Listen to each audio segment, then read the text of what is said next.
আল্লাহ তাআলা বলেন, জিনা ব্যভিচার দুনিয়ার মধ্যে যখন গান বাদ্য বেশি হবে, তখন দুনিয়ার মধ্যে ভূমিকম্প বেশি হবে, মানুষের উপর জুলুম, অত্যাচার, নির্যাতন, মানুষের অশান্তি বেড়ে যাবে। আল্লাহ তাআলা কোরআন কারীমের সূরা লুকমানের 6 নম্বর আয়াতে বলেন, আল্লাহ পাক রব্বুল আলামিন বলেন, ওয়ামিনান নাসি মান ইয়াশতারি লাহওয়াল হাদিস লিয়ুদিল্লা আন সাবিলিল্লাহি বিগাইরি ইলম ওয়া ইয়াত্তাখিদাহা হুজওয়া উলাইকা লাহুম আযাবুন মুহিন।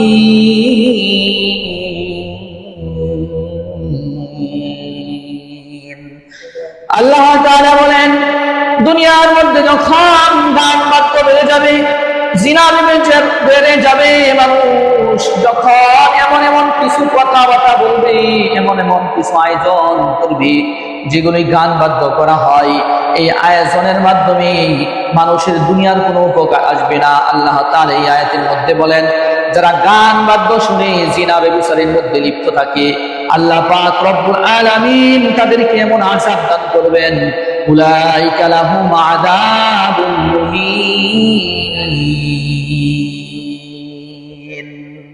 আল্লাহ তাআলা বলেন, এদের জন্য রয়েছে অপমানজনক যন্ত্রণাদায়ক শাস্তি কাল কিয়ামতের ময়দানে। যারা নাকি গান বাদ্য শুনে, দেখেন গতকালকে আমাদের গাজীপুর শ্রীপুরের কলেজ মাঠে একটি গান হয়েছে, দেখেন এখানে হাজার হাজার যুবক ছেলেরা, যুবক মেয়েরা গিয়েছে, কথা বলেন ঠিক কিনা? কিন্তু যারা এই গান বাদ্য আয়োজন করেছে, যারা এখানে উপস্থিত হয়েছে, কাল কিয়ামতের ময়দানে যারা উপস্থিত হয়েছে, তাদের জমিন, যেই জমিনের উপরে দাঁড়াইয়া সে গান শুনছে, যেই মোবাইল দিয়া সে গান রেকর্ড করেছে, যেই পা দিয়া সে হাইটা হাইটা গিয়েছে, এমনও দেখলাম ফেসবুক মিডিয়ার মধ্যে যে অনুভূতি মানুষ জানাইতেছে যে গানটা শুনলা শ্রীপুর পাইলট স্কুলে কেমন গান হলো। একজন অনুভূতি জানাইতেছে, ভাই গান শোনার শেষে যখন রাত্র হলো, তখন আমি শ্রীপুর থেকে মাওনা পর্যন্ত হেঁটে হেঁটে গিয়েছি, আমার পা ব্যথা করতেছে। আরেকজন বলতেছে, ভাই আমি শ্রীপুর থেকে গুসিঙ্গা গিয়েছি হাইটা হাইটা, এই এতটুকু রাস্তা যে গেল, এই প্রত্যেকটা রাস্তা, প্রত্যেকটা জমিন, যতটুকু সে হাইটা গিয়েছে, যত কিলোমিটার হাঁটছে, অতটুকু জমিন কাল কিয়ামতের ময়দানে দাঁড়ায় সাক্ষী দিবে। আল্লাহ, এই লোকটা নামাজ পড়ে নাই, এই যুবকটা শ্রীপুর গান বাদ্য শুনেছে, অমুক জায়গায় গান শুনেছে, এই রাস্তা দিয়ে সে হাইটা হাইটা গিয়েছে, আল্লাহ একে তুমি মাফ করিও না।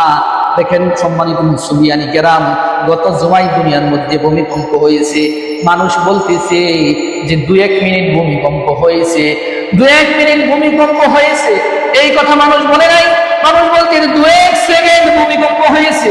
যদি এই ভূমিকম্পটা আর 2-1 সেকেন্ড বাড়তো, তাহলে দুনিয়াটা ধ্বংস হয়ে যেত। মানুষ এইভাবে আফসোস করতেছি, কিন্তু কেউ আফসোস করে না যে আমি কেন নামাজ পড়লাম না, কেন রোজা রাখলাম না, জিনা ব্যভিচারের মধ্যে কেন লিপ্ত হয়ে গেলাম। আল্লাহ তাআলার কাছে তওবা করা উচিত।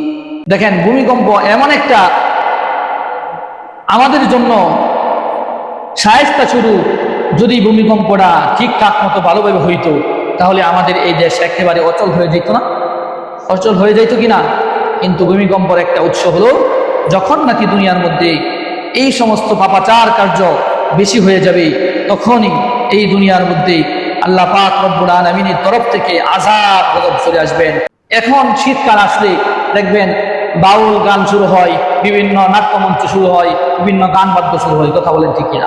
গত জুমায় ভূমিকম্প হয়েছে, এই জুমায় এই শ্রীপুরের মধ্যে আপনার গান বাজনা চলতেছে, 2টা গান হয়ে গিয়েছে, একটা মাওনা হয়েছে, মাওনা যে ডিগ্রি কলেজ হয়েছে, আবার আমাদের শ্রীপুরের ডিগ্রি কলেজের মধ্যে এই গান বাদ্য হয়েছে, কিন্তু কেউ প্রতিবাদ করার মতো লোক নাই।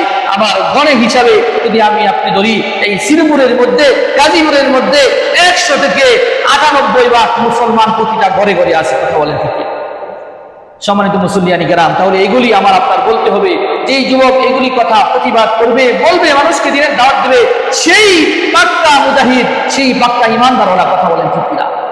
দেখেন, চিন্তা করেন, এই কলেজ মাঠে কতগুলি হাজার হাজার ছেলে পেলে হবে, যুবক যুবতী মেয়েরা হবে, যে তারা এই গান বাদ্য শুনেছে, তারা কি এই কাজগুলি ঠিক করলো? পরকাল তাদের জন্য আযাব গজবের শাস্তি স্বরূপ হয়ে গেল। যিনি এই কথা বলে দিয়েছেন তিনি কে? আল্লাহ তাআলা বলেন, وَمِنَ النَّاسِ مَن يَشْتَرِي لَهْوَ الْحَدِيثِ لِيُضِلَّ عَن سَبِيلِ اللَّهِ بِغَيْرِ عِلْمٍ وَيَتَّخِذَهَا هُزُوًا أُولَٰئِكَ لَهُمْ عَذَابٌ مُهِينٌ।